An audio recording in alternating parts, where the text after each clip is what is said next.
All right, everyone. Welcome to part two of this series called Magnetic Marketing for Coaches. If you were not on part one, or whether you were and you just want a little bit of a recap, we basically talked about the skill set of coaching and how important it is to feel confidence in yourself, how important it is to know some breakthrough tools to help people when they get stuck, how important it is to be distinct in your market, to be able to talk about things that other coaches are not talking about, and to be able to produce better results for your clients. So we talked about the Ignite framework formula. I went through several ways to get to some of the inner work, and we actually did some pretty cool demos on the webinar. I've never done coaching demos like that on the webinar. And if you haven't watched that webinar and you want to, then you certainly can. There was a replay link that was sent out in the email. If you did not get that link, I will send it to you again after this is over so that you can watch either one of these. This episode, this webinar, part two, is all about marketing. And you can see there, we got a little roadmap and everybody's trying to get to the treasure. I'm Sean Smith, by the way. I didn't introduce myself. I'm Sean Smith. I'm the Director of Coaching and Training here at Motivating the Masses, and I am a coaching geek.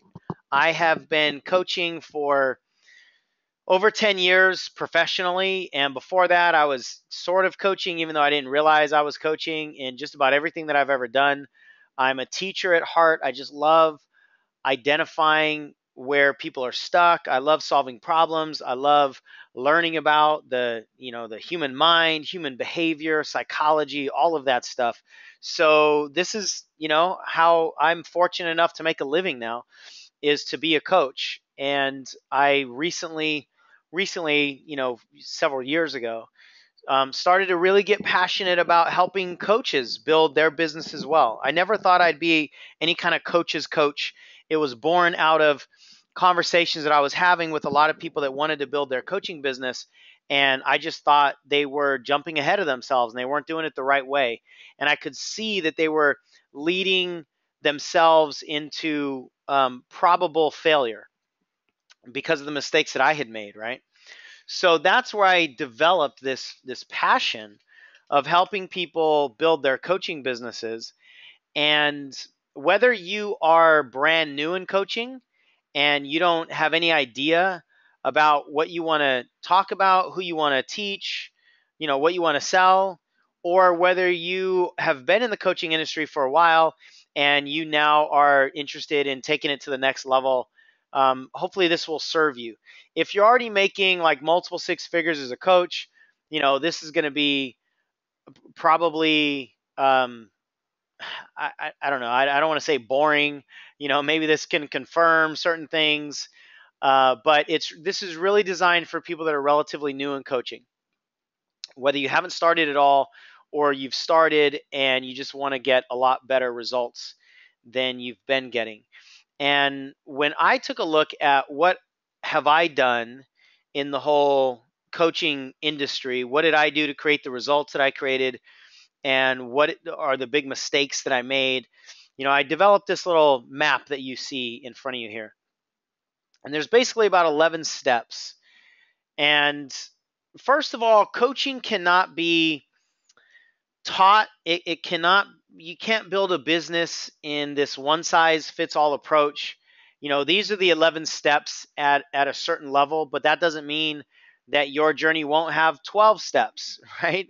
Or even one of these things, might not be as important to you because of the market or because of who you are, or the certain ways that you want to tell your story or not tell your story. So, this isn't necessarily a one size fits all. Everybody has to follow this game plan to a T, but these are the big chunks that I have experienced personally, that I take my clients through as I'm coaching people to build their business. And this is, I think, what everybody needs to look at. So I'm going to run through this map real briefly, actually, because I'm only going to focus on a few of these things. So the first thing, if you look at sort of the bottom left corner there, you got that compass. And then to the right, the first X is certainty. You got to have certainty around who you are, what your solution is, who your target market is, your target clients, etc. And then you've got to start creating content. So you want to build a content funnel. That's the next X. And then we have to look at conversions. And what I mean by that is, how can you take fans on a fan page, let's say, and convert them into email subscribers? And how can you take email subscribers and convert them into paid customers, right? So we have to take a look at the conversion steps. And then after that, you want to identify your cornerstone product or program. That doesn't necessarily mean your first one, but it's your cornerstone one. What's the one that people will really actually, before I go any further, somebody's saying I can't see a map. So if you can see a map, I want to make sure that I don't have like a technical difficulty that, goes on for 20 minutes or so. If you can see this marketing map, can you raise your hand for me? Okay, great. So I see a lot of people with their hands raised. So whoever typed in that said you can't see a map, actually looks like you were one of them. So I guess the problem was solved. All right. Whoops. Hang on a second. Push the wrong button. And now I got to get back to my map. Okay. So the cornerstone product or program is not necessarily the first one that you're going to make. A lot of people spend a lot of energy trying to figure out what's the thing that they're going to be known for. And you can't do that in the very beginning, because that has to be confirmed by the people that you're selling stuff to, that the people that you're serving. They are going to be the ones that give you the feedback that confirms whether this product or service or branding is going to be the one that that sticks, going to be the one that people really respond to. So please don't make the mistake of trying to figure out the thing that you're going to hang your hat on for the rest of your career at the very beginning. I didn't find my cornerstone product probably for, I'd say, 3 years into my business. Now, we had made over $500,000 before I found that thing. So you don't need to find that cornerstone product or program.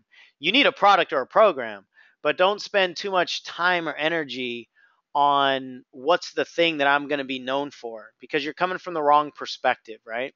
But ultimately, we do want to find that, whatever that is for you. And then specifically with coaching, if you want to sell coaching services, private coaching one-on-one, you want to understand the consultation strategy.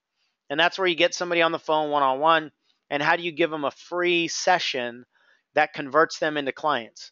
Most of the time, if you do it intuitively, you won't get any clients. This is what I did for years before I realized that I'm not doing it right. I wouldn't say years, probably months and months before I figured out, like, I need to figure out how to not do this, because most coaches get on the phone and coach themselves out of a client.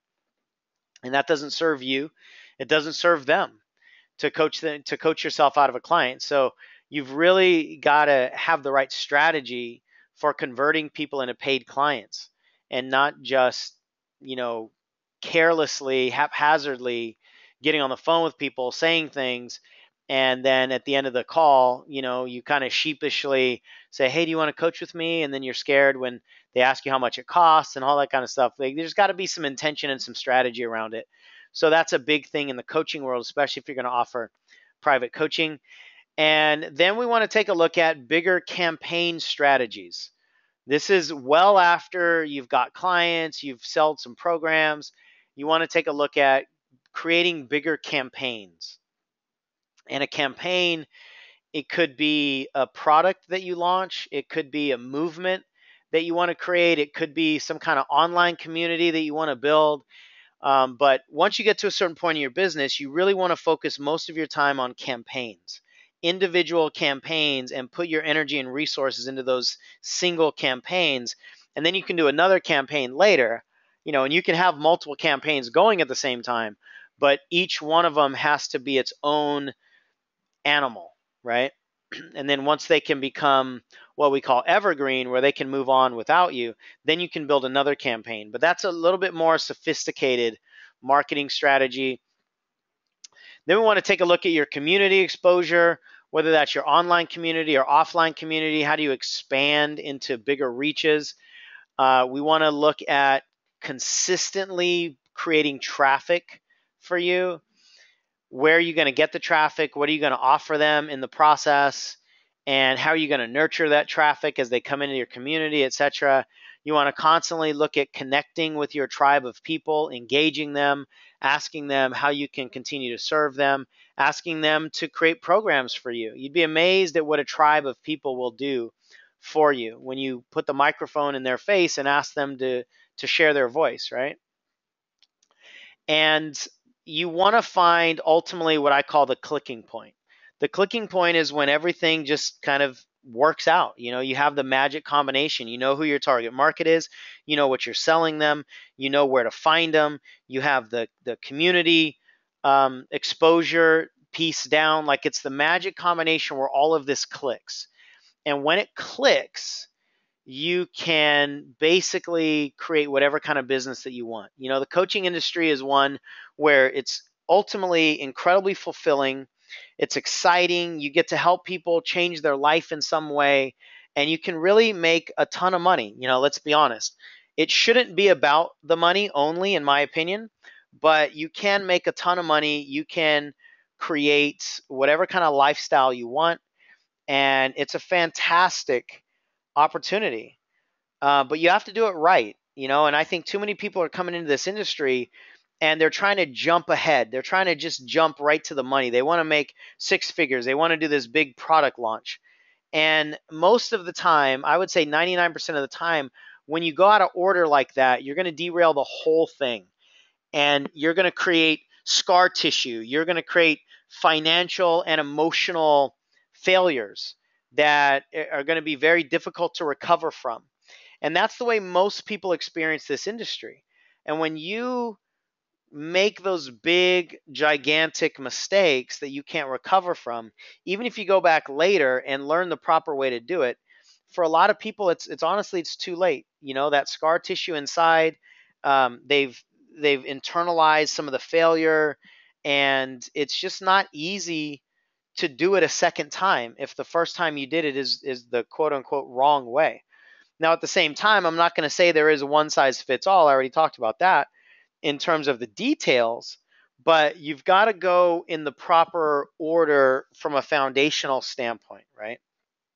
And it's better for you to put in the time and the work in the beginning and to get the clarity that you need so that you can then build some of the marketing funnels and sales campaigns and things like that. So just don't jump ahead of yourself. Otherwise, you'll be doing yourself a huge disservice. And then the final X there is you got to have constant support. You got to have a coach. You got to have a mentor. You got to have a support community. You've got to have a mastermind. You got to have accountability. You know, you've got to have that constant support to keep you growing. Otherwise, it's just going to get stale for you. So at a high level, this is the blueprint. Now, not everybody's going to go in this exact same order. Not everybody's going to have the same energy in each one of these steps. So I don't want you to get caught up in any of that kind of minutia that would confuse you, especially in this call. But I want you to understand these are some of the bigger things that we need to take a look at. And, you know, now that I say the confusion part, let me speak to something that's really crucial. And I want to say it at the beginning, so hopefully we can try to avoid it. Anytime you get into marketing, marketing is an inherently individual conversation. What that means is when I talk about Facebook strategy, or I talk about building a list, or I talk about creating a product, all of you have an individual perspective that you're going to look through because your message is inherently individual. It's individual to you. It's dependent on your background. What are your skill sets, right? So marketing, when done correctly, is inherently individual. And because it is inherently individual, it can be very confusing if you let it. So what I want you to put to rest for this webinar is the need for individual clarity at each one of these steps, because then you're just going to get lost in the whole process. So what I mean is, if I start talking about creating a product and you get into the mindset of, what your product is, and you have an ebook, and I start talking about doing a teleseminar, and in your mind you're like, but I want to do an ebook, can I do an ebook first? If you get too caught up in needing to know the answers to some of those individual questions, you'll lose the essence of the whole webinar. So I want you to capture the essence. And I want to tell you right now that your individual questions are not going to get answered in the body of this webinar. I can't do that and serve everybody, right? So when you understand that marketing is an inherently individual conversation, and because of that, it can be very confusing if you allow yourself to get caught in those individual questions, then it'll be easier for you to not engage in the confusion of it all, right? Because I don't want this to be frustrating for you. And that's just the nature of the animal that we're dealing with here. Marketing and messaging, especially when everybody's at a different phase in their business. So hopefully I can get your agreement on that that you'll catch the essence of this and not get caught up in the confusion part of it. All right. So at a high level, this is, what I would call the blueprint around building a fantastic business. Now, before we go any further, what I want to do is I want to tell you a little bit about my journey, just so you get some context. And I'm not telling you this to try to impress you. I'm telling you this just so you know who I am and where I've been and what my experience has been, so that you understand where I'm coming from with a lot of things that I teach. In 2005, I had a gigantic personal breakthrough at a seminar that I went to, where a life coach took me outside, walked me through this 15-minute guided visualization, helped me identify what was holding me back in my whole life, and just changed everything for me. I had this gigantic freeing experience, liberating experience. And then I just wanted to tell everybody about it, right? So I go home and I'm ignorance on fire, and I decide that I want to do an event. I want to teach people about some of the stuff that I'm learning about. So in February of 2006, I decide I'm going to do my very first live seminar. And I wanted to have 100 people in the room, and I wanted it to be audio recorded and video recorded. And I had no idea when I created the goal what I was going to talk about or who I was going to talk to, but I made a commitment. And that's a huge piece. You have to make a commitment most of the time before you know what it's going to look like. Just make the commitment. So I made the commitment and then figured it all out later. 90 days later, I had this event. There was actually 100 people exactly in the room. I recorded it. All this stuff was really cool. And at that event, my focus was on how to maximize your athletic ability. That was the title of the event. But lo and behold, about 25 ladies who sell Mary Kay showed up at my event called How to Maximize Your Athletic Ability. How they showed up, I don't know. Why they showed up, I have no idea. But they showed up to How to Maximize Your Athletic Ability. And interestingly enough, they come up to me afterwards and they go, this stuff applies to us too. Will you teach us? And I was like, absolutely not. I don't have any interest in teaching women how to sell lipstick. But over the course of the next couple months, I wasn't crushing it in my how to maximize your athletic ability business. So so I decided I'll go ahead and do this Mary Kay keynote in April. In reality, there was a part of me that just wanted him to stop asking. So like, if I just go do this thing, then we can be done with it, right? And I went there. I did my very first keynote, and it was awesome. I fell in love with them. They liked what I was teaching, and I just kind of went with it. And so in 2007, I developed this pink caddy brand inside the Mary Kay world. And if you're not familiar with Mary Kay, one of the symbols of success in the company is the pink Cadillac. So I decided to create this Pink Caddy brand. I became known as the Pink Caddy Coach. I started doing Pink Caddy Universities as my seminars. And once we really found something that worked, we earned over $270,000 that year. And the majority of that money was after April in 2007. And I'll show you some of the financial trajectory in a little bit so you can see some of those numbers. And I was having the time of my life. In 2007, we made all this money. Then in 2008, I made a huge mistake in the very beginning of my business. I'm sorry, in the very beginning of the year. I decided, we made all this money in Mary Kay. Why don't we expand our reach and we can make $1 million this year? So that was my goal, make $1 million this year. So I took my goal off of helping people and I put it on filling my bank account, and my business imploded. People stopped showing up like they used to show up. Just everything across the board plummeted. And in 2009, that led to us filing bankruptcy. So I go from in 2007 and the first part of 2006, in about the first 18 months, we go from making over $300,000 to about 18 months later filing bankruptcy. And it was a huge learning experience for me. Painful experience.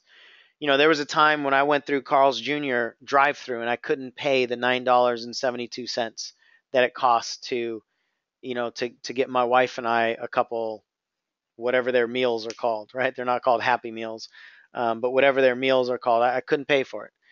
And, so I had to look at myself in the mirror and ask who I am and what am I doing? And here I can't provide for my family. There was a point where I realized that my son, with the loose change that he has in his bank account, has more money than his dad does, and his dad is this, seemingly success coach, right? Helps people get their goals and dreams, and he can't buy Carl's Jr. So there was a lot of internal dialogue and anger and frustration and heartache. That time in my life was incredibly dark, and I never had that kind of time in my life. I was fortunate enough to not have all that stuff happen to me in childhood or throughout my marriage until I made that huge mistake. But coming out of that mistake were a lot of positives. And I started to ask the question towards the end of 2009, what do I really want in my business?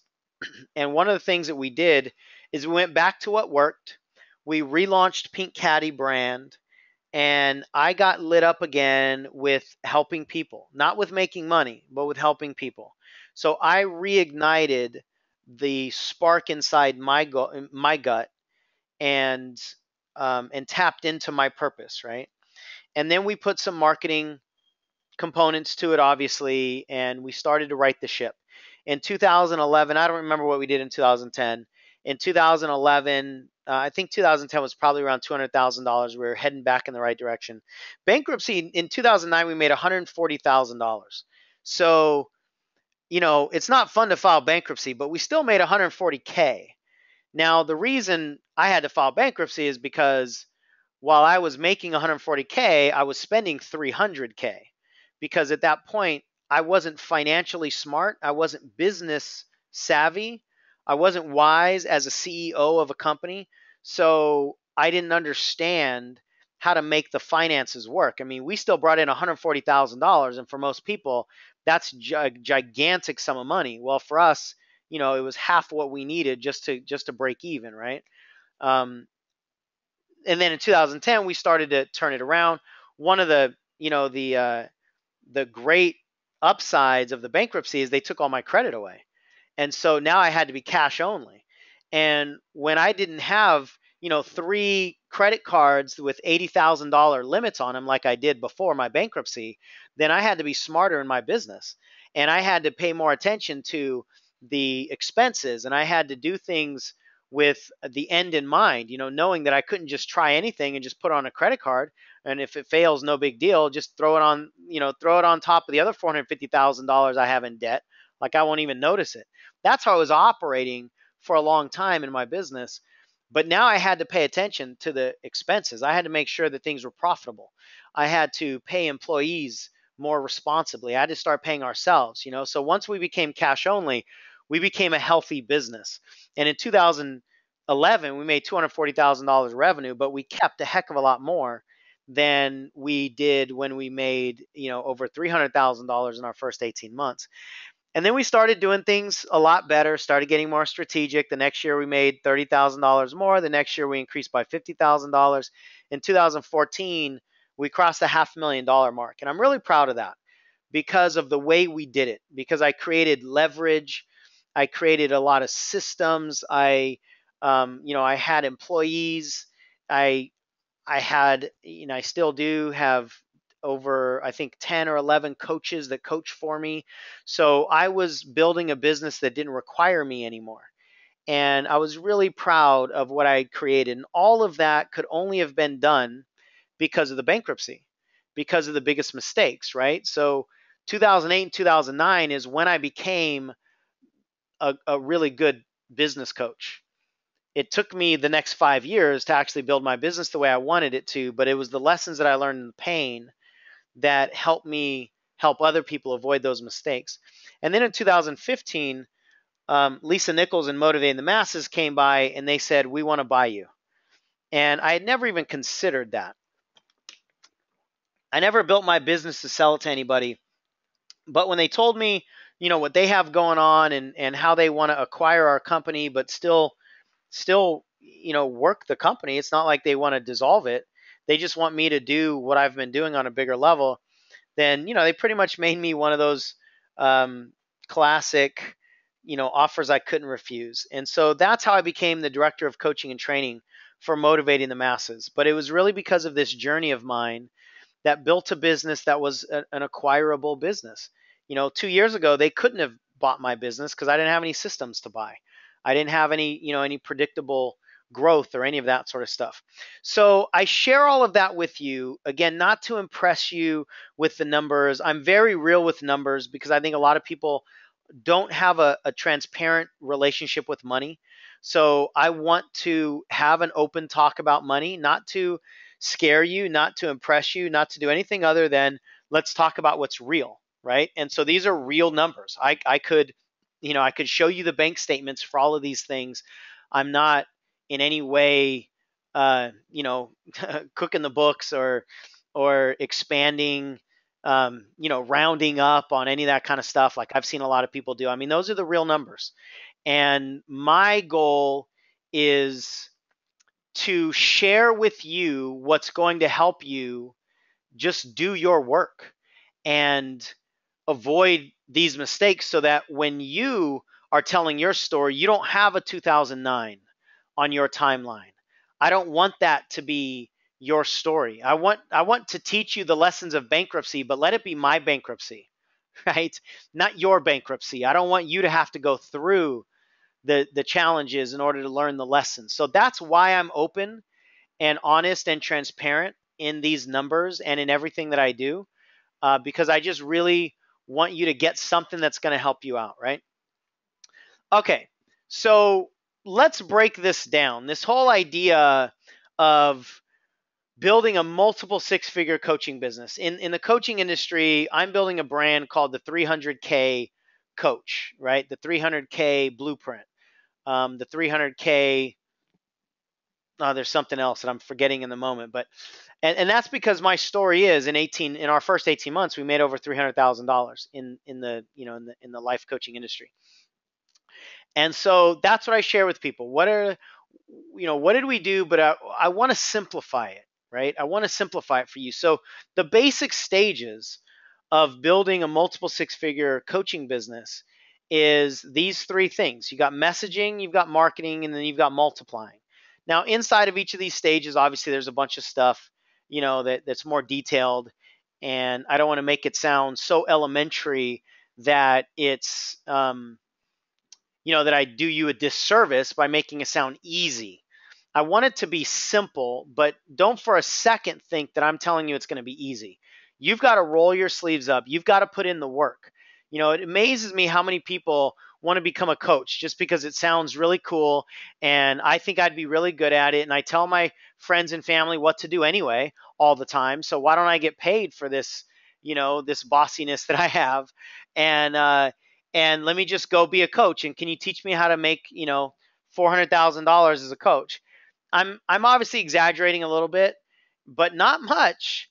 A lot of people come into this industry and they think that they're just going to package up their stuff and then make a whole lot of money like other people do. And on some level, very few things offend me in life, but on some level, that mentality actually offends me because this coaching industry is an intimate journey between you and the people you serve.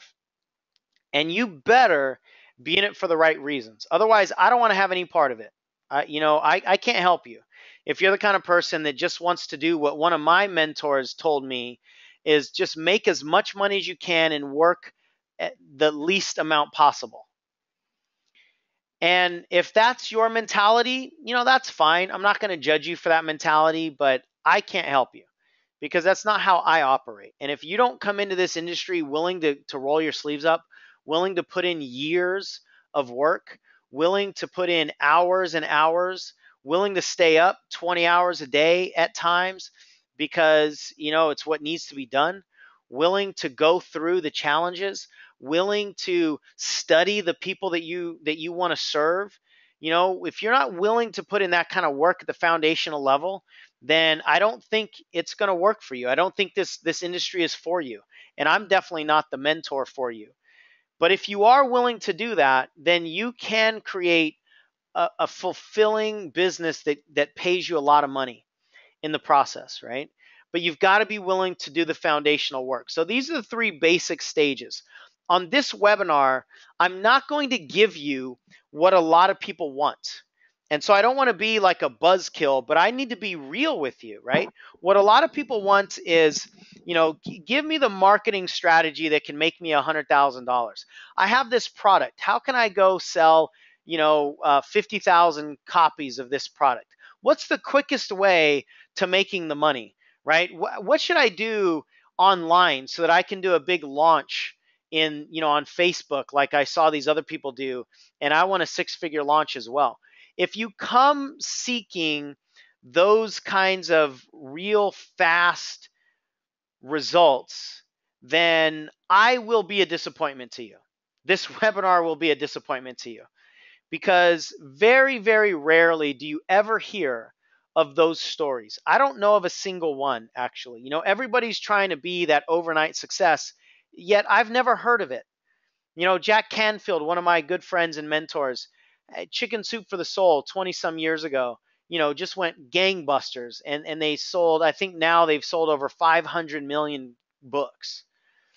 But what Jack will always tell everybody is my overnight success took 20 years.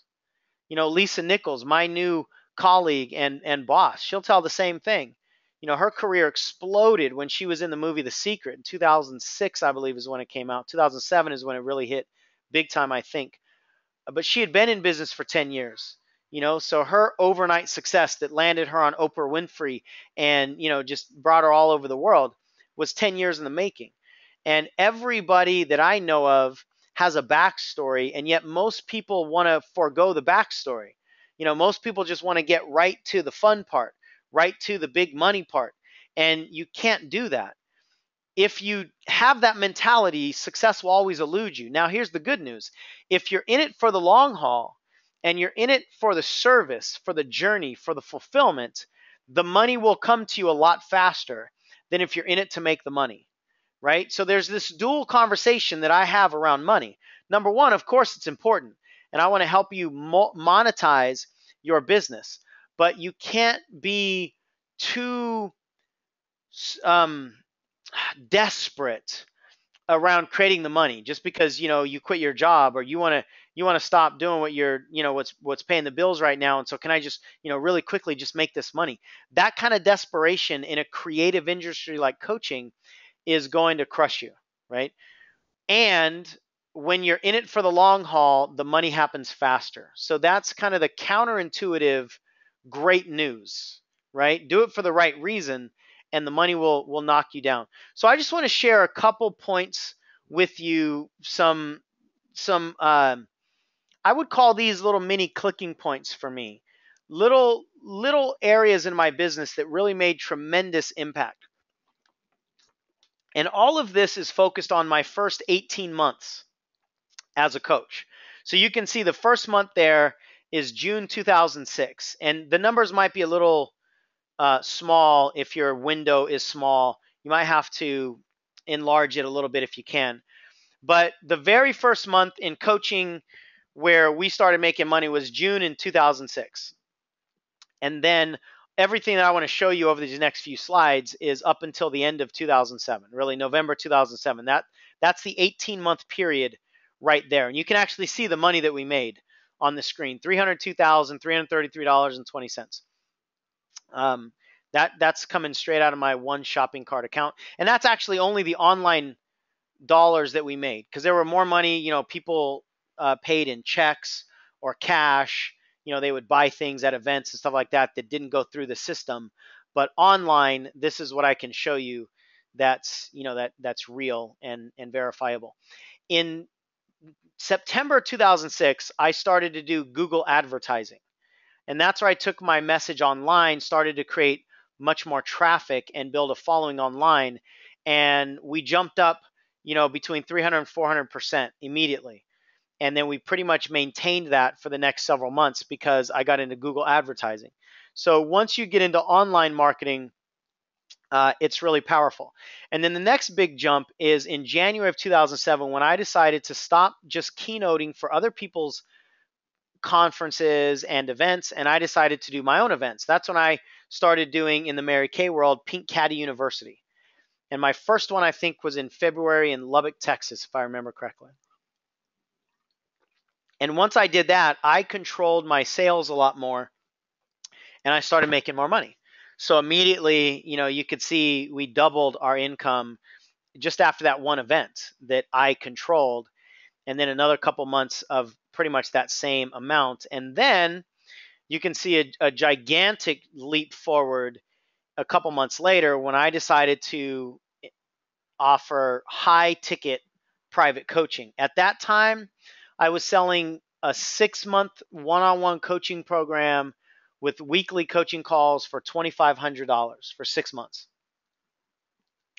And my goal was to sell 20 of them over the course of the year, because I thought 20 at $2,500, that's $50,000. That's a pretty good income coming in. And I was excited. I was scared to do it because it was a huge dollar amount. It was like triple the rates that I had been charging. And I was really scared to do it.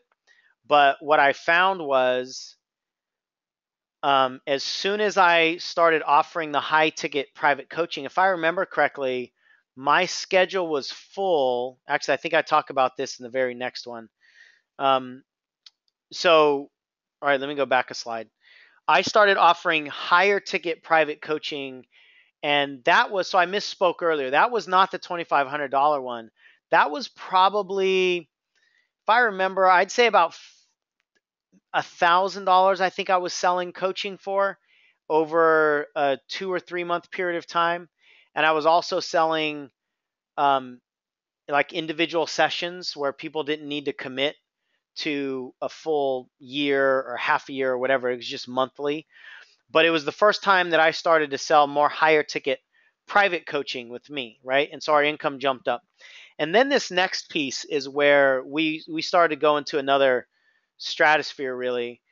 I offered what I called the whatever it takes at the 3-day event. And so the whatever it takes program is something that I unveiled in, I think it was in July up in Canada. No, it was August in Canada. the Whatever It Takes program, and it was at the end of August. So the September numbers there are taking into account some of the end of August events. And I was scared to offer the Whatever It Takes program. That was the $2,500 for 6 months because I'd never charged that much. I'd never asked for that much of a commitment. And I thought if I could sell 50 of them throughout the course of the year, I'd be happy. And I had sold out in 8 days. And the lesson there is when you put out a big magnet and you draw people out with something they really want in their life, they'll pay for it. And not only will they pay for it, but it's easier to sell higher ticket items with something that somebody really wants than it is to sell, $10 books. So let me say that again, because I want that to land. It is easier to sell $2,000, $5,000, even $10,000 programs to the right person than it is to sell $20, $10, $50 programs to everybody. That doesn't mean that I think you should only sell $5,000 programs, but you got to understand when you do the work that I'm going to talk about here in a few moments, and you really get to know what people want, it's actually much easier to sell higher price programs. Much easier to sell higher price programs as long as you know what people want. So that's my journey. I wanted to share with you a couple of the big, leapfrog moments in my business just to be transparent with you. And hopefully you can incorporate, some of those into your journey. So now let's get into messaging. This is the foundation part of your business. You shouldn't be marketing until you're clear on your message. And so I want to make a distinction there. Marketing is what you do on your blog or on Facebook, or you put up websites and, you try to get people to buy your stuff. That's marketing. But you have to market your message. You have to know what people want. You have to have a promise, right? So that's the messaging piece that's more foundational. This is what most people try to jump in front of. They jump ahead and don't put enough work in this component. And it's a huge mistake. So basically the essence of messaging is you want to create an irresistible communication with your target client. You want to identify what I call your seeker with 100% clarity. Now, your seeker is my version of what people call ideal client or target market or avatar. There's several other ways to say it too, but that's like, who is it that's that ideal person you're going to market to. Now, most people have a ton of resistance around identifying a single ideal market or ideal client. And I'm not going to go into that resistance too much right now. I've done full 60-minute phone calls on just that piece. So it's a very big conversation, but it's beyond the scope of this webinar. And it's imperative that you identify who your seeker is. So your seeker is the person, not the person that you want to sell to. It's the person who is actively and desperately seeking what you already have right now. Every single one of you have something, whether you know it or not, whether you already have the language around it or not. Every single one of you have something in your head that could help somebody out there. And there are people that are desperately seeking what you currently have in your head. Your job is not to identify somebody that you want to sell to and put a target on their back and then shoot at them. Your job is to step in front of people who are already seeking you, because the energy is so much different that way. Now you're coming from a place of service. You're looking at people who are already searching for you. You're not trying to chase, right? You're just identifying and attracting rather than chasing. So you've got to identify the seeker with 100% clarity, or as much as close to 100% as you possibly can. And this is marketing gold right here. Enter the conversation that's already happening inside their head. That right there, when you spend time, energy, and money to identify the conversation that's already happening inside your seeker's head, you now can write your own ticket. from a business perspective. There's nothing you can't do if you identify who it is that you're serving and the conversation that's already happening in their head, because then they'll know that you understand them. And people buy when they know that you understand them. They don't buy when they think they understand you. They buy when they know that you understand them. And if you can speak to the conversation already happening inside their head, now you've really got them.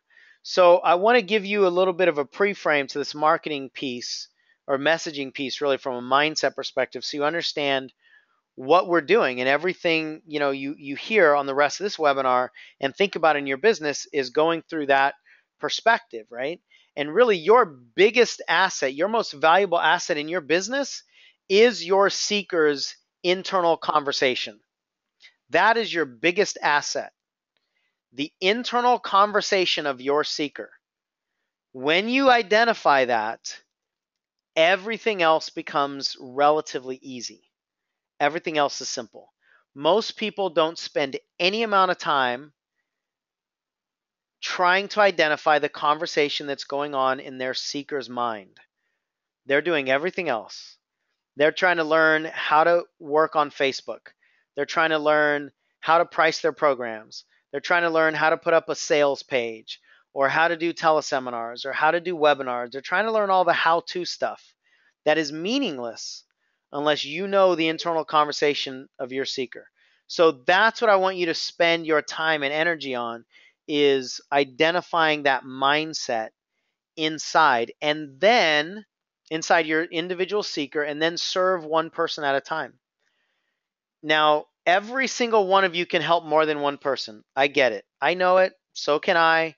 That's how I came up in this business too. Every single one of us can serve more than one person. And this is the biggest marketing mistake I see coaches make, is they're too vague with their message.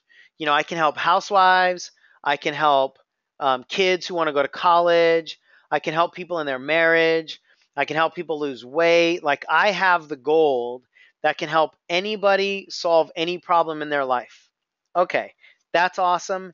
And you're going to fail, because now you just sound weak. There's no excitement in I can help everybody do anything that they want.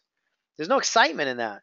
There's no clarity in that, right? If you have a heart problem, would you want to go to the doctor who dabbles in heart operations on the side of, focusing on ear, nose, and throat and doing general family practice? And oh, by the way, also has a legal shield business on the side and does some handyman work if you want to, if you need some cabinetry done, he does that too, right? And if you he walks dogs on the weekends, like, do you want that person, or do you want the person that has developed an expertise because they've put everything into heart surgery? Who do you want? I'm sure you're going to go with the heart surgery guy, right? Not the sometimes heart surgeon, sometimes ear, nose, and throat cabinetry guy, right? And that's how most people show up in the coaching industry. It's like a master of all trades, jack of all trades, as they say, master of none. Don't be that person, because your messaging will stink. It will stink because you can't speak to more than one person at a time. Now, go back to what I said on this other slide. People buy when they know you understand them. How can you demonstrate that you understand somebody when you're talking to a group at the same time? Unless all those people are the exact same person, and you'll never find that group. So you can't talk to the housewife and at the same time talk to the college student. Even if you only have two people you're talking to, you cannot talk to both of them with the amount of clarity that's required for either one of them to think that you understand them. You can't do it. The best you can do is go back and forth and speak to the college student, and then go and speak to the housewife, and then go back to the college student. That's the best you can do. But when you're doing that, you're losing them, because in some moments you're not talking to them anymore, right? So you must You must identify a single person to talk to. Now, that does not mean that you'll never help anybody else. It just means you won't try to help two different people at the same time. And when I say two different people, I'm talking about your seeker, right? Now, I have several seekers. At this point in my business, I have several seekers. I have a coach as a seeker, who all of you are on some level. I have a speaker as a seeker, my speaker seeker. I have parents as a seeker. I have a book, two books actually. One of them is almost done, and the others complete the first draft. Relationships, married couples. Those are one of my seekers. I have athletes as a seeker. So all of these people are seekers for me, but I don't speak to any of them at the same time. Some of you know me in a different world. Some of you know me, like for instance, in the direct sales or network marketing world. But that's only because you found your way on my coaches list somehow. You found a coaching blog that I have, and that's how you got here. But I did not speak to everybody with the same conversation that you got. I only spoke to coaches with this conversation. And when I go out to my network marketing crowd, none of you will hear about it unless you happen to be on that list as well. So I just want you to understand, you can have different people that you serve, but you cannot serve them at the same time. That's the key distinction. And almost every single person resists that. Almost every single person will resist that. It's just the nature of wanting to help the most amount of people as you possibly can. But also remember, my 2008 biggest mistake I made that led to 2009 bankruptcy was I forgot who my seeker was. And I started to talk to more than one person. In 2007, I was very clear on who my seeker was. Now, I didn't know that word back then. Nobody taught me this. But as I look back, I was very clear on who I was serving. Then in 2008, I tried to serve more than one person at a time. So that's why I'm so passionate about this, because it led to my biggest pain in my life, not just in my business, in my life. That's the mistake. And so if you try to be the first person ever to try to serve more than one person at the same time, I'm going to do everything I can to talk you out of that, because I've never seen it work, ever. Now, you might graduate into different levels of your business where your platform grows, and then you can speak to more people because you've now got more of a general platform. But don't get there until you have, you've probably made millions of dollars and you have, hundreds of thousands of people in your platform, in your community. Don't get there yet. That's a mistake that a lot of people make in the beginning, is they try to do what people like Jack Canfield or Tony Robbins or Lisa Nichols or Zig Ziglar, they try to do what these giants do, and they don't realize these giants have gotten to a place where they've evolved to the point where they can speak to more of a general message. But they also have hundreds of thousands and sometimes millions of people following them. And it's okay for them to do it at that point. It's not okay for you to do it in the beginning phases of your business. It will crush you. I promise you. I promise you. I promise you. All right, let me jump off my soapbox for that one. It's the focus inside your language that creates the attraction. So here's the other piece. If you are speaking to an individual person, the energy in your language will be magnetic.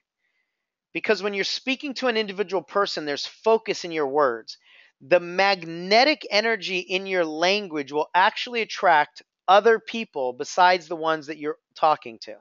So trust me, you will attract other people that don't match who your seeker is, but only when you speak directly to your seeker. And I know that's completely counterintuitive. I have 10 years of experience that will back this up. When you speak specifically to a single person, you will attract other people. When you speak to the masses and try to talk to everybody, you will attract no one with the kind of clarity that you could when you only speak to an individual person. So I'm not saying that that I want you to only focus on one person and only serve that one person, because what I'm telling you is that you will attract others. Trust me, you will attract others. But the way to do it counterintuitively is by only speaking to one of them. Okay? All right. Now you're not ignoring them, you're just putting them in order. You're just putting them in line. That's it. And when you're focusing on your seeker, the goal isn't to get it right, the goal is to get it going. Just get it in motion. So here's a chunked up idea of what messaging really is. It's who's your seeker, right? And when I talk about who's your seeker, it's what do they want, what do they buy, what are they afraid of, what pain do they have, and ultimately what will they write a blank check for? What will they write a blank check for? That means what's that thing that they're so desperate to have in their life, they don't care what it costs. That's what you want to identify inside your seeker. Now, in the email that we sent out, I think it was Saturday morning, if you registered for this webinar ahead of time, I gave you some homework for this webinar. And it was to, as best you can, fill out this 5-page seeker profile. Now, whether you did that or not, that's up to you. It was a holiday weekend. If you didn't get to it, that's fine. But this is one of the things that I want you to spend a lot of energy and time in identifying who that seeker is for you, so that you can enter their conversation, understand what they'll write a blank check for, and ultimately serve them better, right? Now, if you did not get that email for whatever reason, I will send out another email that gives you the link to where you can find that document. Actually, you know what? Let me take a quick moment and see if I can. First of all, I got to plug in my computer, I see. Let me see if I can find that document real quick, because I think I know where it is. If I know where it is, I'm going to send you the link right now. No, that's the wrong .com. Hold on a sec. Elite Coaching University.com/your-seeker. Okay, so that's not it. Sorry. Oh, it's because I got to go .pdf. There you go. There it is. So this is the document. I'm gonna put it in here inside the chat. So I'm gonna send this to everybody. So this actually, if you're on your computer, this should actually be a clickable link that I just sent out. If you don't get it for whatever reason, then we'll send it away to you later. But here's the document. It's who's your seeker, and there are 5 pages in it, and there are characteristics or traits or questions in here that you might think make no difference whatsoever. Like right up at the top, right? What's their religion? What's the political affiliation? Do they live in the city or do they live in the country? Are they married, single, divorced, widowed? All of these kinds of pieces of information, most people would think that's useless. Who cares if they're a Democrat or a Republican, or if they're Christian or an atheist? Like, who cares about that stuff? And the reality is, you're right. It doesn't matter that you get this information correct. But what matters is that you create an individual profile of somebody that you can see in your mind. You can connect with them energetically. You can connect with them emotionally, because, as I said a moment ago, that kind of connection and clarity in your focus is what's going to attract them. So what I want you to do is I want you to fill out your seeker. I don't want you to do any of this right now, but I want you to fill out your seeker. I want you to answer the questions. And if you feel yourself getting frustrated, just remind yourself of what I said. It's not important to get it right.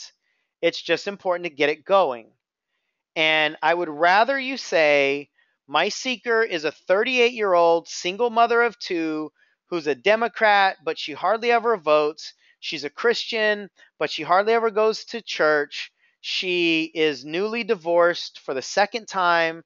She was married for 8 years. She has 3 children, one of them from a previous marriage, two of them from the current marriage. She has one brother, blah, blah, blah, right? I want you to identify this person with so much clarity that you can see her in your mind and you actually give her a name so that when you write your emails, you're writing your emails to, Margaret, this 38-year-old single mom, because the energy in your email will be different when you're writing them to Margaret than it will be when you're writing them to a group of people that you're trying to speak to all at the same time.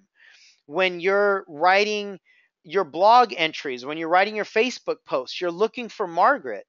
Now, what I promise you is you're going to attract other Margarets who are not Christian or who are not Democrat or whatever I said earlier. I don't remember what I said. You're going to attract other Margarets who don't have any kids. You're also going to attract, Stevens. You're going to attract men. Even though you're seeking women, or you've identified women as your seeker, you're going to attract certain men that identify with the challenges that you're speaking to. So trust me, by identifying a single person, you will attract more than that one person. All right? Please trust me on that. This is such a big deal. I want to get, all right, so here's what I want to do. If you're willing to do that, if you're willing to trust me, then, I want you to raise your hand right now. No, I want you to type in right now in the question section. I want you to say, I'm willing to identify a single seeker. Or you could just say I'm willing or whatever. But like, I really want you to commit to being willing to do what I believe is the single most important thing you can do in your messaging, right? Because if you're not willing to do that, you're going to struggle. And I don't want to see that happen for you, okay? All right, so that's your seeker. I want you to fill it out, and I want you to fill it out from your perspective, okay? Then once you identify as best you can the seeker, then I want you to talk to them. I want you to join Facebook groups that are full of your seekers. I want you to engage with them. I want you to do what I call seeker interviews, where you literally interview people who are potential seekers of yours and ask them a lot of these questions, especially the ones that are deeper in the interview, that are deeper in the profile, like, what is it that they've tried before that that they no longer trust? What is it that they really, what kind of people are they following? Who have they bought before? Have they done private coaching before?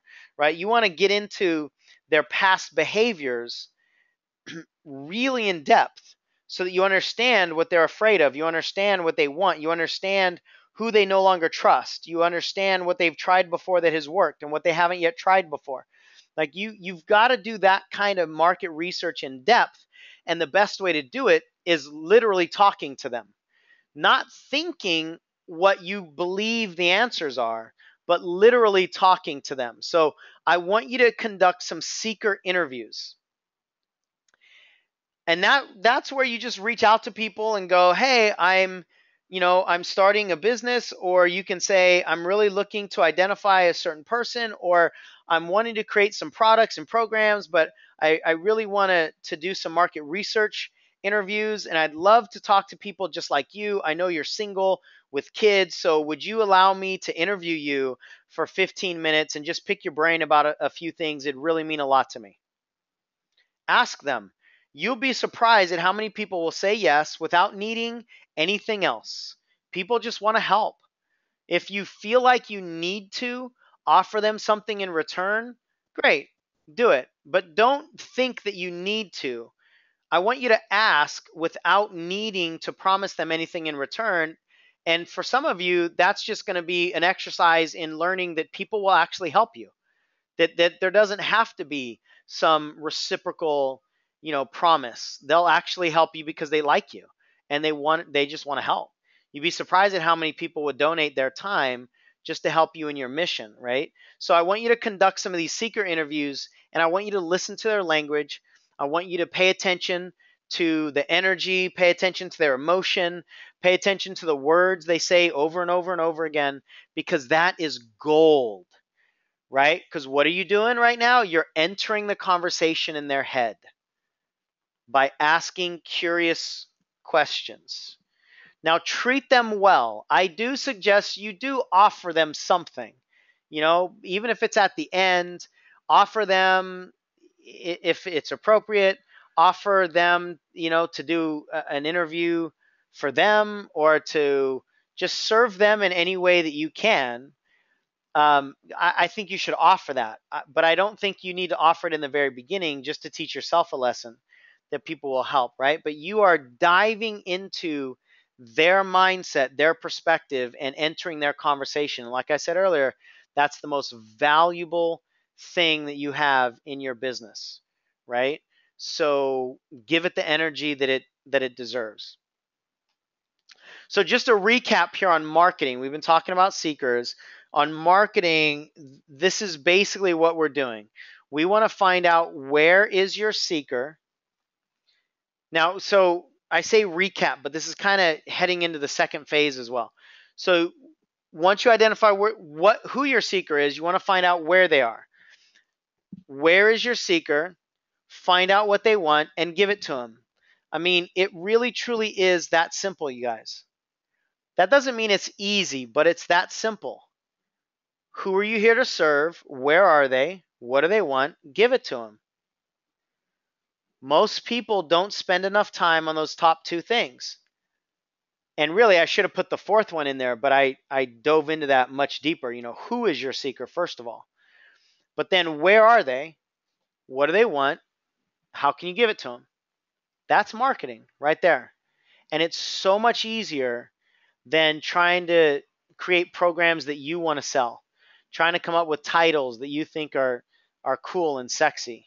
Just listen to your seeker. They are the ultimate expert in your market. You're not the expert, they are. When you really understand that they're the expert, and you're willing to ask questions to pull the expertise out of their head, then you can serve them on a much higher level, right? So this is basically marketing. Where are they? Find out what they want and give it to them. Now, let's talk about solutions. Solutions is when you think of what product or program are you going to give to them. So you understand who they are and you understand what they want. Now the next question is, how can you serve them?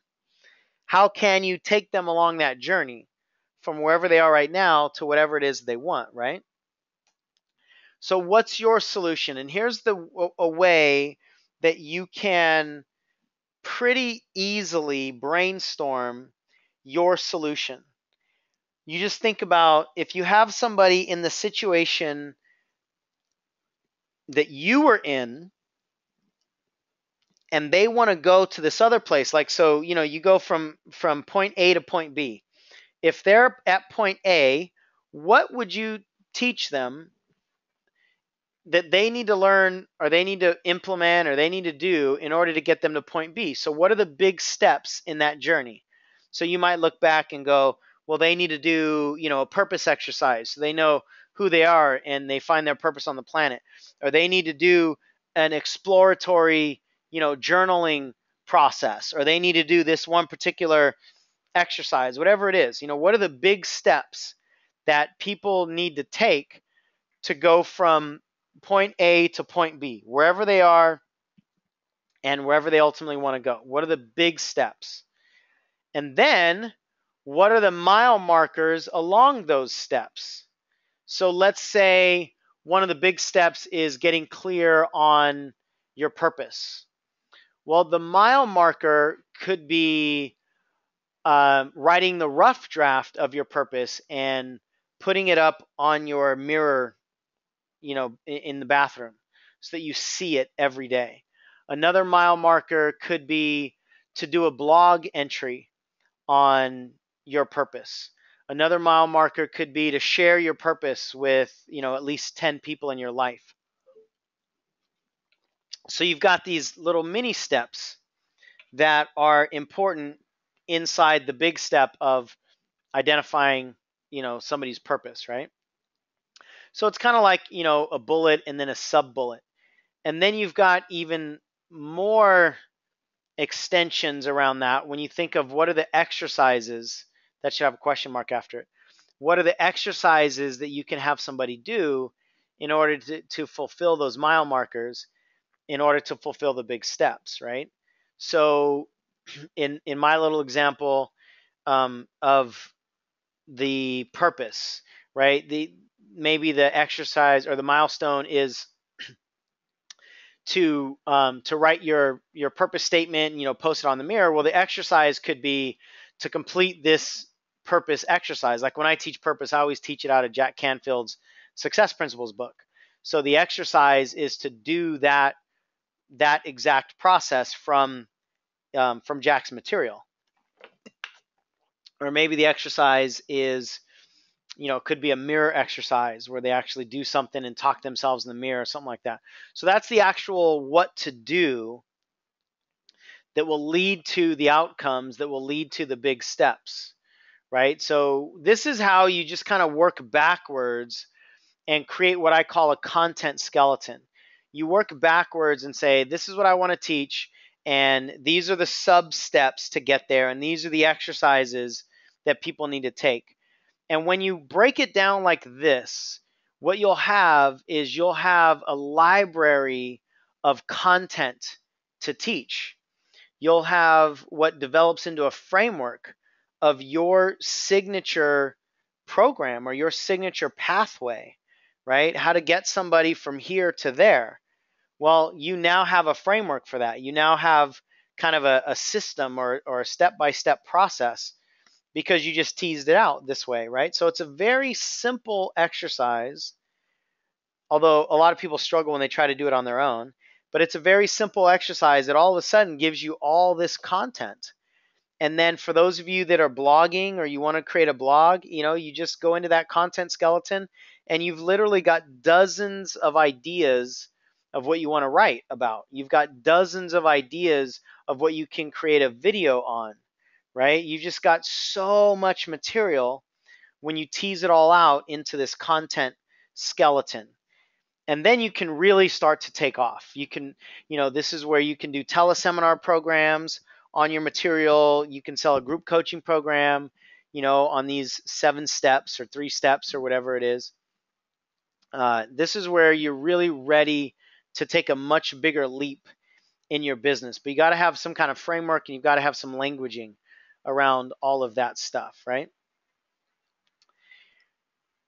Now this next slide here is on what I call the market matrix. I probably should have alluded to this a little bit earlier. So this might be a little bit out of place. But I went off on the other conversation and just stayed there. So anyway, the idea of the market matrix is to acknowledge that there's this internal resistance that people have to serving only one seeker, and to give you some kind of intellectual sort of confirmation, like an intellectual exercise you can do to help you identify who you should be serving next, right? So for instance, when I was in the 2009 period and I started to ask myself the question, what can I do? I did intuitively, this is just something that my wife and I did. I didn't learn this from anybody else, but it just happened out of that 2009 experience. I took a look at all the different people that I can serve. At that time it was parents, Mary Kay, ladies, speakers and coaches, and I think there was one more, relationships, right? People that are in relationships. And I put them on the left-hand side there, your markets. Those are the so I would put like parenting market or relationship market, right? So you put the markets over on the left-hand side. And then the 5 columns are ways for you to intuitively rate each one of those markets on a scale of 1 to however many markets you have, and you're going to put them in order. So if you have 5 markets inside each of these columns, you're going to have a 1, 2, 3, 4, and 5. 5 being the best and 1 being the worst. So for instance, the first column is money. And let's say, let's use those 4, I think I said 4 markets that I had. Mary Kay, coaches and trainers, relationships, and parenting. This question is which one of these can you make the most money in? And my answer at the time, I believe, was coaching industry. I can make the most money in the coaching industry. I could probably make the second most money in the I don't know. It's either the parenting or the relationship industry. I'm trying to answer these authentically right now for you in the moment, but I really don't know which one of those would be most. Probably relationships. Yeah, I'd say relationships. And then the third amount is probably parenting, and then the fourth one would be Mary Kay. And this is just all total, to build a gigantic brand in each one of these, what would probably produce the most revenue. And again, this is all probably. Don't get caught up here in, having it to be perfect and having to know your answers are right. Just intuitively answer the question, right? 1 through 5 or 1 through 4, however many markets you have. The next question is, how long will it take to succeed? Now, for me, the Mary Kay world was the highest one. So that would be 4 because I only have 4 markets. Mary Kay would be the highest one because I already know how to do it. I could go back and start selling literally today. Whereas in the parenting world, I got to do some more research. I'm not ready yet. In the relationship world, same thing. In the coaching world, I had a lot of my research done, but I needed websites built and stuff like that. So coaching was second, and then parenting and relationships were third and fourth, right? But so when I say, I don't want to confuse you. When I say second, for this matrix, you're rating them. The highest number is best, right?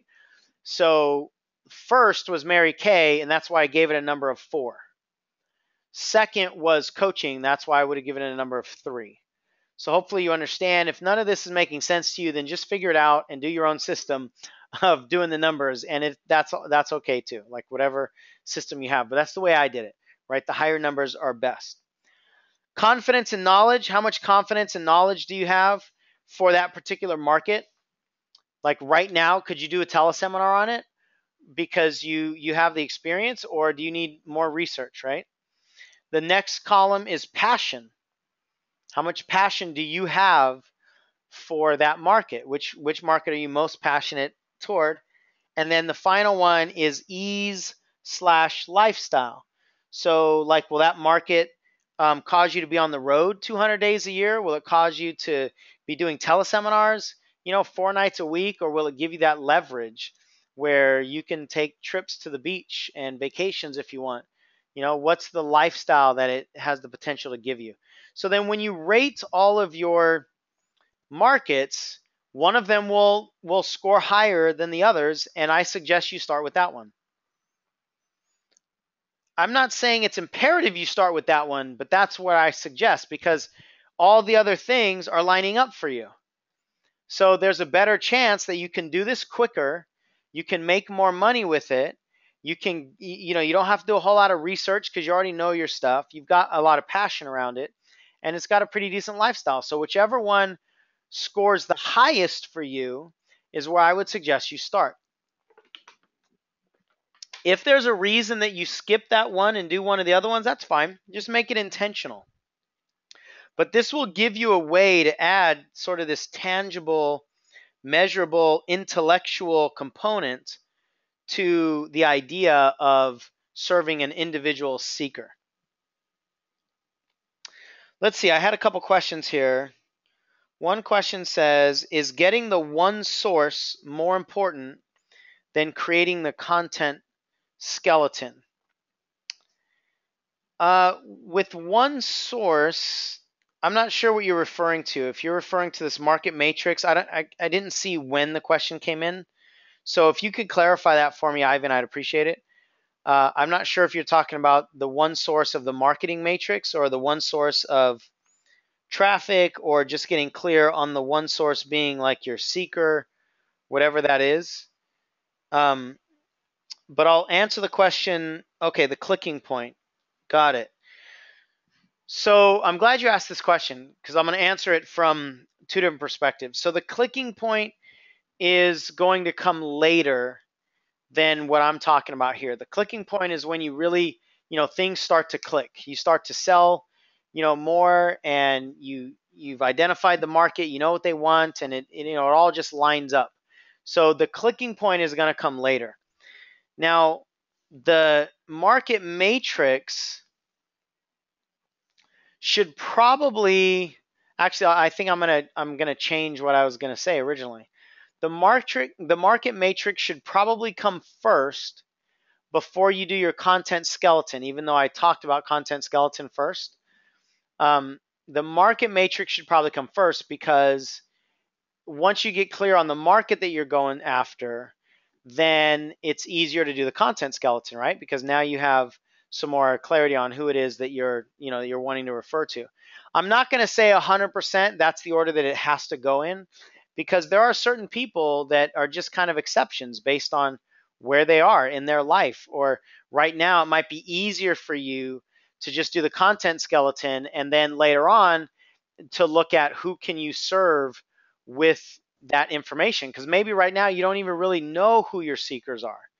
So sometimes it might be more valuable to do like a market matrix first and then clarify your seekers later. But if you have a pretty good idea of who your seekers are, then I would do that first and then the content skeleton. Diane says, can we have I like the way you worded it, Diane. It's like speaking to Yoda. PDF of the marketing matrix can we have? Yeah, the answer is yes to that. If you'll send me an email, Diane, and remind me of that, then I'll make it available somehow. I don't know how right now, but yes, I will do that. And I like how you are speaking to me in Yoda language. All right, let's see where we are. Marketing matrix. I know we've been on the webinar here for about 90 minutes or so. Before we get into what's possible, let me just kind of reiterate some of the stuff that I said earlier. What's really important is that you do all of this foundational work.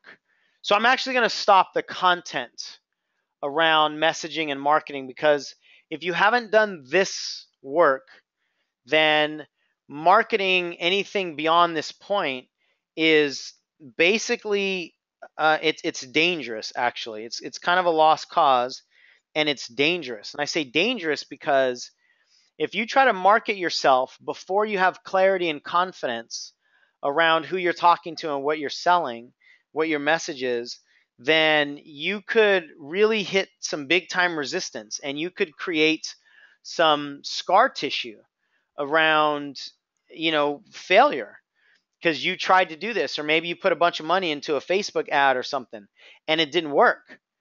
And so it creates this resistance internally. And the reality is you shouldn't have done the Facebook ad yet. You weren't ready for that yet.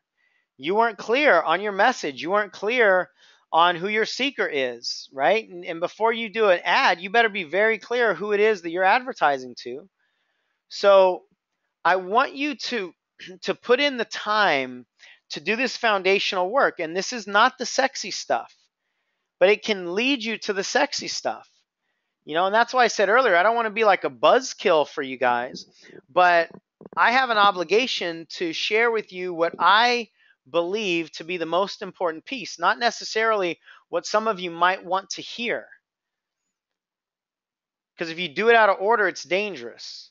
So this is what I want you to spend the majority of your energy on at the beginning phases, is who's your seeker, what are you going to teach them, where are they, what's the conversation inside their head that I can get into, all of that stuff.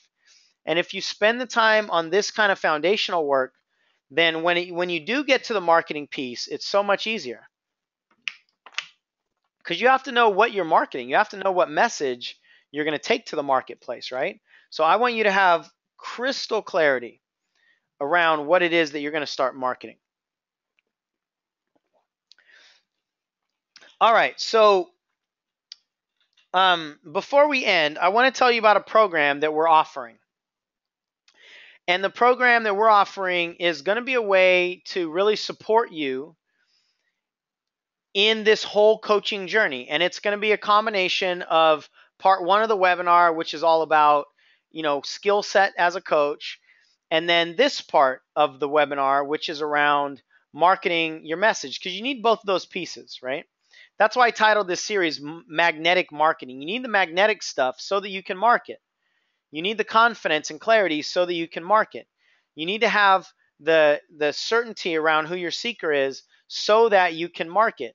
And if you're going to try to jump out into putting together this big launch campaign on Facebook or try to sell a program before you have all that other stuff clear, then it's going to be painful for you, right? So we have a program for those of you that are interested in more support with this. We have a program coming up in July.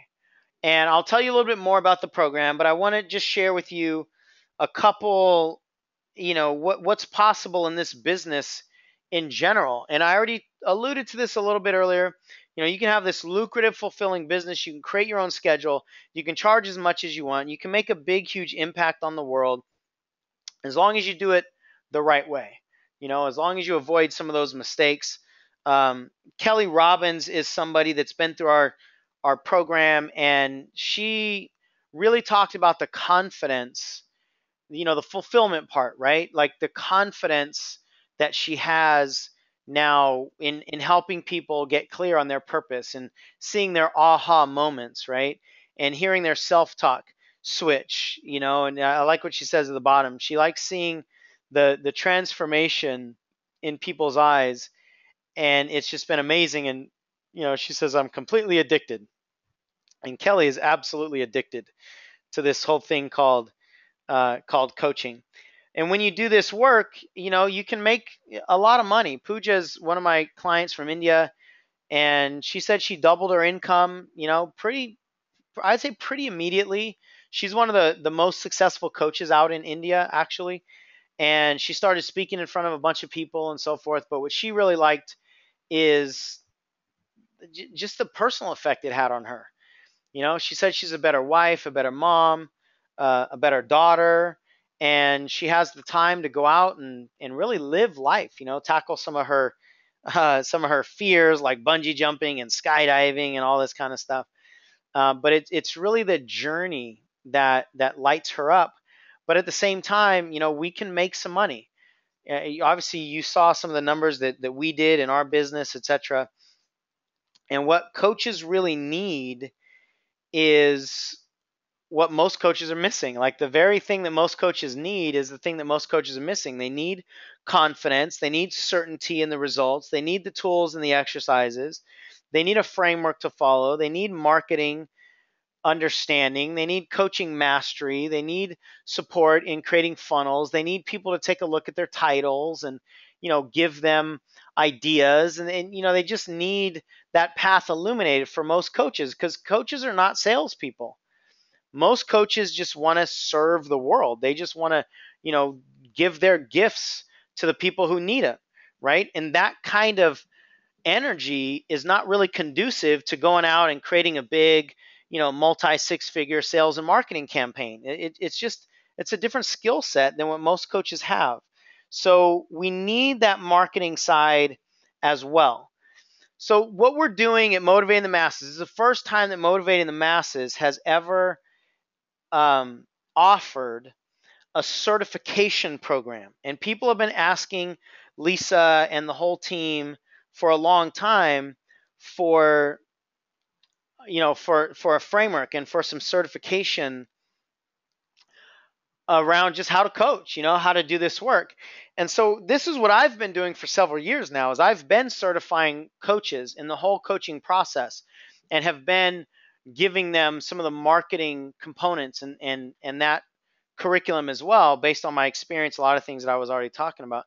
And so what we're doing is we're combining those, and for the first time offering it to the Motivating the Masses community. Although we haven't started marketing it to the Motivating the Masses community yet. I'll explain a little bit more about that here in a little bit. But the first component to this program is a 5-day coaching certification program, which will be near the Los Angeles airport. We don't have the hotel identified just yet, but it'll be near LAX. And it's a 5-day deep dive seminar on coaching. Now, if you didn't watch part 1 of the webinar, that's what we really talked a lot about, is the coaching skill sets and how do you help people break through. So I'm going to spend 5 days teaching you what I've learned over the last 10 years, and you're going to walk through the Ignite framework, and we're going to talk about breakthrough tools and techniques. I mean, we're just going to study this art of coaching so that you can have more confidence in your abilities, so that you can have more certainty, so that when you tell people, I can help you break through this limiting belief or this block that you have, you believe it, right? And because they're not going to hire you if they don't think that you believe that they can really help you out or help them out. So it's a 5-day deep dive seminar all on coaching. You'll get 2 coaching certifications. It's going to be 35 plus hours of in the room instruction and practice. And it's really about mastery, right? You're going to get 2 coaching certifications at the end of that week. There's an Ignite coach, which is the process, the framework that I teach, and an NLP transformational breakthrough coach.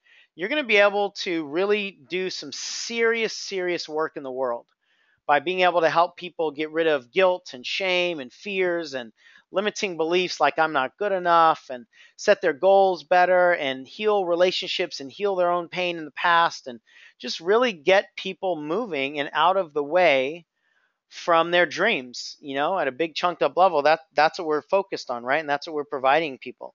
So you'll get that mastery with a couple certifications. And then this is really step 1 of becoming a Motivating the Masses certified coach.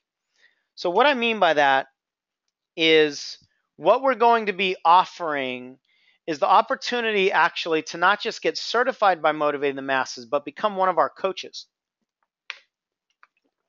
And what that will look like is once we are clear and once we are confident that somebody is aligned with our brand and our message and they're skilled as a coach, with our help, then we need people that can coach literally the millions and millions of people that see Lisa Nichols or that see Nicole Roberts Jones or myself or Susie Carter, all the other people that are that are involved in Motivating the Masses. As we're going out and teaching and training and inviting people into the community, we've got hundreds of thousands of people in our community that need coaching. And up until recently, up until right now, there's really 5 people in the company, maybe about 7 now, that even provide coaching.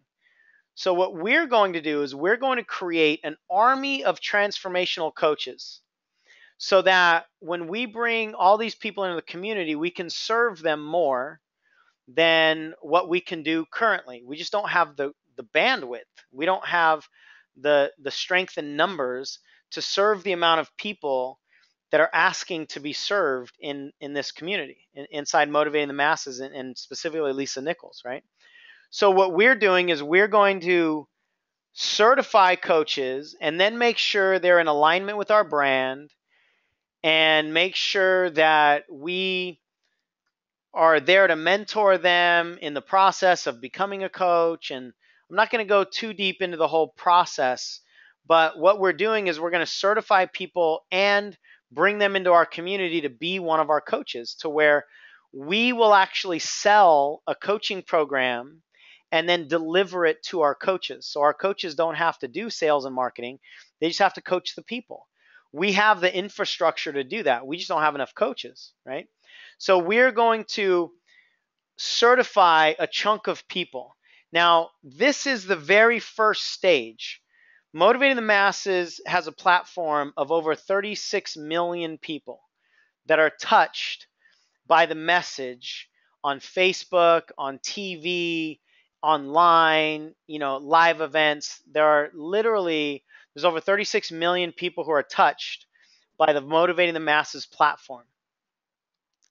There are only about, I'd say, 1,000 people total who even knew about this webinar or knew about well, actually, about 1,000 people even knew about this webinar, and I would say only, maybe 40, no, I'd say about 100 even know about this coaching program, right?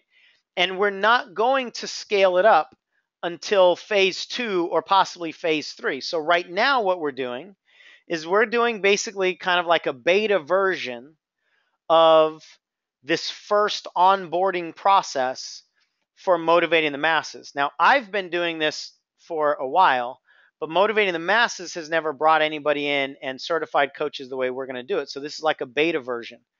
You've been invited because you were either part of one of Motivating the Masses high-level programs, or you were involved in the Speak and Write seminar a little while ago, or you were on my in-house list of coaches. That's really the only way that you would have even known about this webinar. And we're intentionally not telling our entire community. Now, once we iron out any of the kinks and we handle all the branding and delivery and all that kind of stuff, well, then sometime later this year or next year, we're going to take this program and we're going to explode it out to the masses. And that's when, we're going to have hundreds of people coming through this program.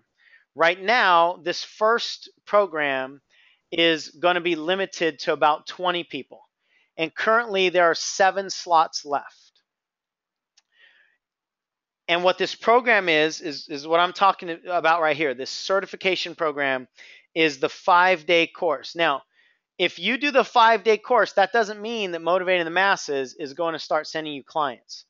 What it means is Motivating the Masses will not even consider having anybody be a coach for us unless they go through our certification program. Because what we are hyper protective of is our brand. We need to make sure there's alignment from start to finish. That's the most important thing to us. So we won't even consider somebody. And I get people asking me this all the time. People are like, hey, I've got, 3 different coaching certifications, and I do this and I do that and I do this, and I'm really looking for clients, and I see that you do coaching, so can I be one of your coaches? I'm like, absolutely not. I don't even know you. I don't care that you have coaching certifications. I don't care that you have 10 years as a coach. What I care about is my brand. I care about the message in the marketplace. I care about the fact that when somebody comes into our community, there's no drop off when they decide to get into one-on-one private coaching. So I care more about the consistency inside the culture than I do somebody's coaching certifications. That means nothing to me. And that's what we are a stand for inside Motivating the Masses too. So I want you to understand, there's a separate process to becoming a Motivating the Masses coach. There's a separate investment to becoming a Motivating the Masses coach. And this is only part 1 of that. I just want to be ultra, uber crystal clear. Now, you can go to this certification program and just be a better coach. And I'll give you some of the marketing stuff. I'll talk about that in a moment so that you can build your business, and then that's it. Or if you're interested to take the next step, there is a second step that I'll tell you more about in July if you go to this event, for you to actually become a Motivating the Masses coach. So I just really want to be crystal clear that you're not going to go for 5 days, learn about coaching, and then all of a sudden be a Motivating the Masses coach. There's a much more in-depth process to that, right? Now, at this live event, I just want to give you a little bit of information around what we're going to cover. For those of you that didn't hear this on part 1 of the webinar, we're going to talk about how the human brain learns and develops. Because we're going to really study psychology, right? So that you can be a great coach. We're going to talk about the 4 stages of learning. We'll get into communicating with the unconscious mind. We'll talk about stuff called meta programs and meaning filters, which is important for coaching your clients. We'll talk about strategies and how people use strategies for habit creation. We'll talk about language, specifically internal language, to set people up to succeed. I'll teach you the 15 components of commitment you have to make sure your coaches, or your clients rather, are clean on. And we'll talk a lot about the intangibles of coaching, like how do you take notes, and what contracts do you send people, right? I mean, I want to teach you as much as I can, as I said earlier, about what I've learned in this process. Now, if this program is exciting to you, I want to give you some FAT bonuses, and FAT stands for Fast Action Taker. It's not a reference to anybody's weight. It's Fast Action Taker bonuses. So if you want to be one of the first people inside this beta program, I'm going to send you the Full-Time Coach Project, which is an information program. It's got 16 modules on how to build your business from a marketing perspective. So I go a lot deeper into that coaching roadmap that I started the webinar with. And it's all taught in a way that you can do the exercises and have this individual experience around creating the brand and pricing structure and all that stuff as you build a coaching business. So that's all marketing.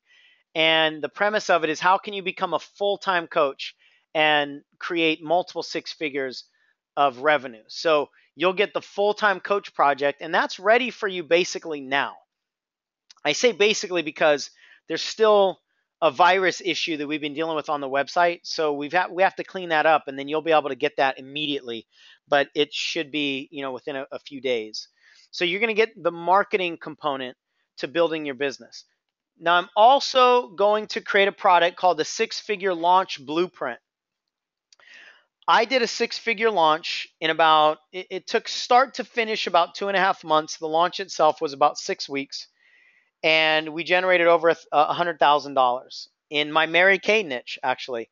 And I'm going to create a product where I break that down step by step, and I include all the emails that I sent out. I include the 12 different presentations that I did. I include all the in-game changes that I made to create the success, like all the mindset behind it. It's going to be the anatomy of a six-figure launch, basically. Everything that I did to create those six figures. And whether you're going to make six figures or more or less depends on where you are and what you're selling and all that. But I want you to at least have this blueprint. So when we sell that product, we'll probably sell it around $2,000. It's not created yet. But when it is created, as an early investor for you, you'll get it for free. Okay, as soon as it's ready. I'm also going to do a product that's actually supposed to be $300K, not $330K. And this is the live version of the Full-Time Coach Project, basically. It's kind of like, the 2.0 version. So this will be a live group coaching program that I do. That'll give you the opportunity to ask me questions and be in the Facebook community live.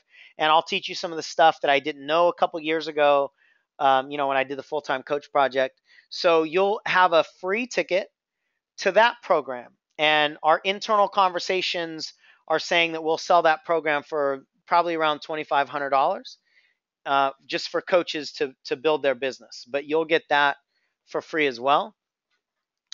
You'll get 2 90-minute mastermind calls with the people that are involved in this program. The first one, I think, is in a couple weeks. I believe it's the week of June 2nd, I want to say. I don't remember off the top of my head, but if you get in the program, you'll get that information right away with the welcome email of when that call is and the phone number and stuff. And that's for you to mastermind with the other people inside this program. So you'll get that. And then the first 5 people will also get a 45-minute one-on-one consultation with me. And a 45-minute call would be a $900 value. My hourly rate right now is the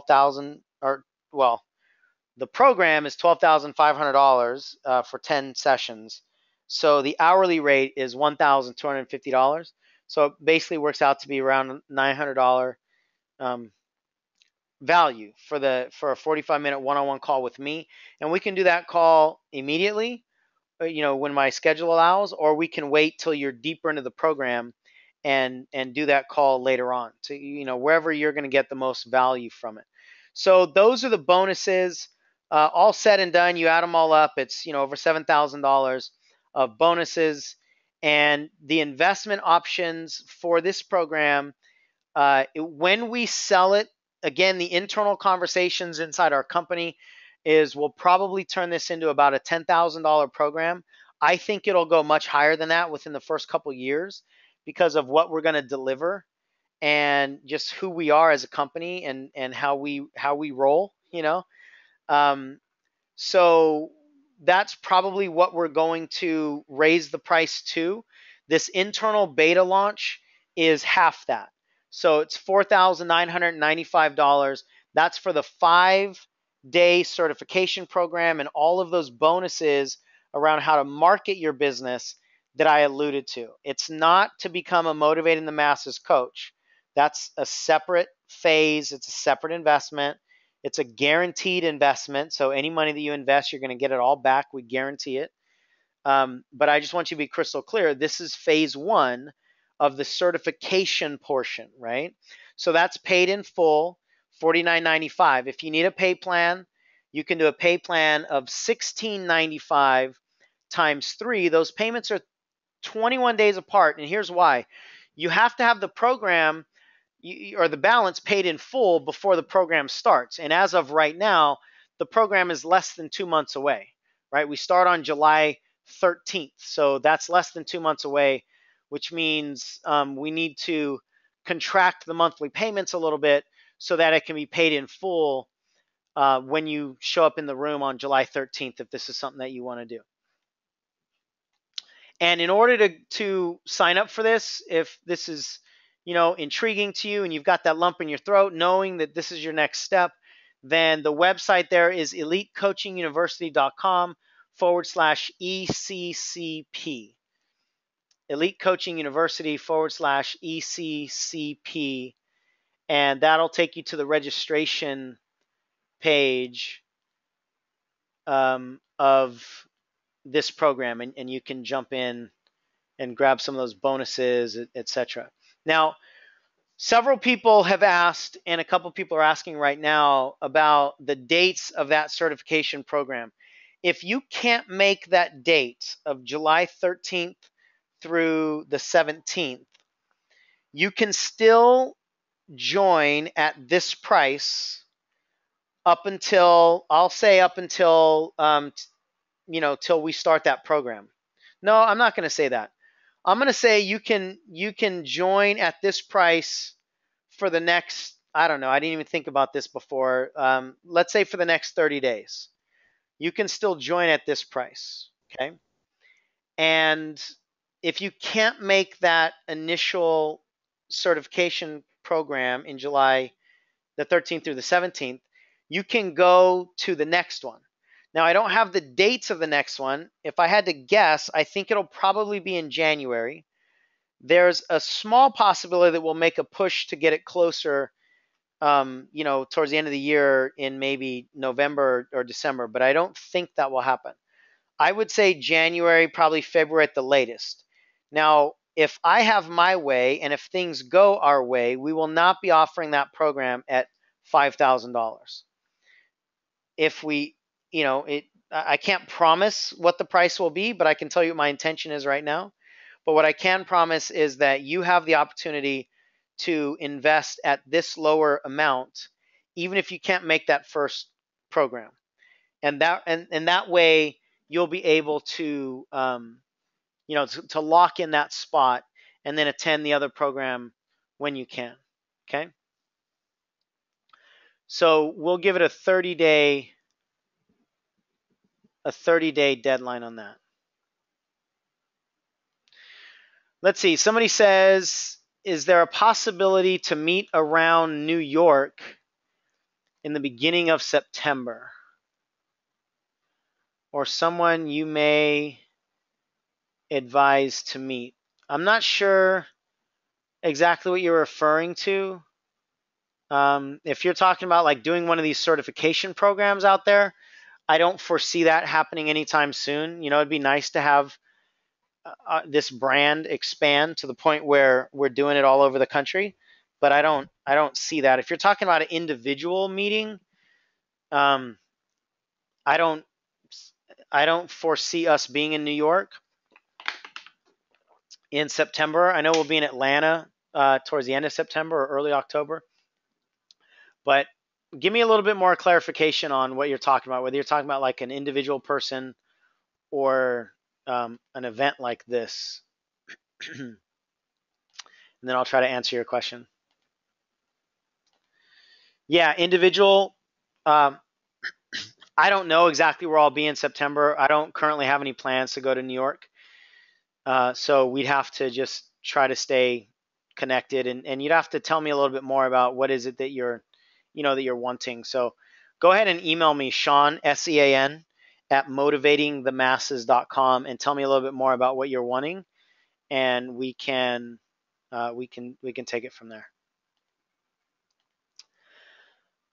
Somebody else says, do you know the amount of the phase 2 investment? Trying to figure out a way to make the investment. I'm not positive what it's going to be. I think it'll probably be $10,000, an additional $10,000, which makes 15 total. But here's the way we do. When somebody becomes a Motivating the Masses coach, we guarantee that you'll make your $15,000 back in the form of paid clients. So you'll get it all back. Every penny that you invest, you get back. And I've been doing that with my coaches. And, there are a few coaches that are new in the process. They haven't gotten it all back yet, but they get all their money back because we do the sales and we do the marketing. And so we sell the coaching program. You don't have to worry about it. And then, you do the coaching. So it's really kind of like a marketing co-op where you invest into our marketing muscle so you don't have to figure it out on your own. We do the marketing, we sell the programs, you do the delivery, and then we pay you back in the form of commissions. So we don't have all the details completely ironed out. If I had to guess, that would be the guess for me, but don't hold me to that. Let's see. I'm looking to see if there's any other questions that I can answer. Christine, you said, is this different from the coaching program I offered at Elite Leadership Live? It's a whole completely different animal, Christine. This is actually two different markets. So you're one of the people I was alluding to earlier, where you must be on this list also. But what you were at last weekend is a completely different market and a totally different product. So it's not the same at all. You can email me and I can explain to you a little bit more about that. All right. If there are any other questions about this program, then I can answer them. Otherwise, we'll go ahead and wrap it up. Somebody's asking, is the marketing matrix more for someone who has grown to have multiple seekers? Yes, that'll help when you have multiple seekers. Let's see. Thanks for the great webinar. I got to go. All right, great. Ivan says, thanks for the 2 practicing examples you did in part 1. It has been surprisingly efficient. On the very following day, at a time I found myself blocked in the accompanying process of my client. Awesome, Ivan. I'm so happy to hear that you got some use and some practicality out of those tools that I shared on part 1. That's really cool. Thank you for sharing that with me. All right. So let's see, coaching. So you're asking for coaching online, possible ease. I'm not sure what that means. If you're asking if we can do this program online, the answer is no. I won't do a marketing mastery program online because you have to be in the environment to really master coaching. I think I just said marketing mastery, but I meant coaching mastery. If you're talking about doing coaching online, then absolutely, we do coaching online all the time. ESYA, I'm not sure what that means. Sorry. So easy. No, having online clients, yes. So we do that all the time. You can definitely have online clients. I do all of my coaching on Skype or on the telephone. So that is a definite possibility. Somebody says thank you. Okay, so it looks like I've answered all the questions. If this is a good fit for you, then jump in. If it's not a good fit for you, then hopefully I've served you in these two-part webinars. And if you do have any other questions, then please email me. My email is Sean, S-E-A-N. I'm going to try to send this to everybody right now at motivatingthemasses.com. Send to all.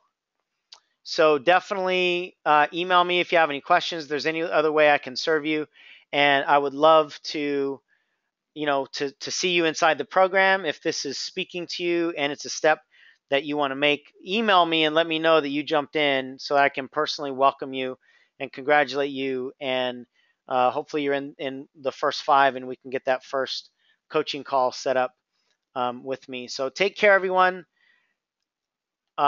Just go out there and do your work, live from that place of service. And that's what this industry and that's what building a coaching business is really about.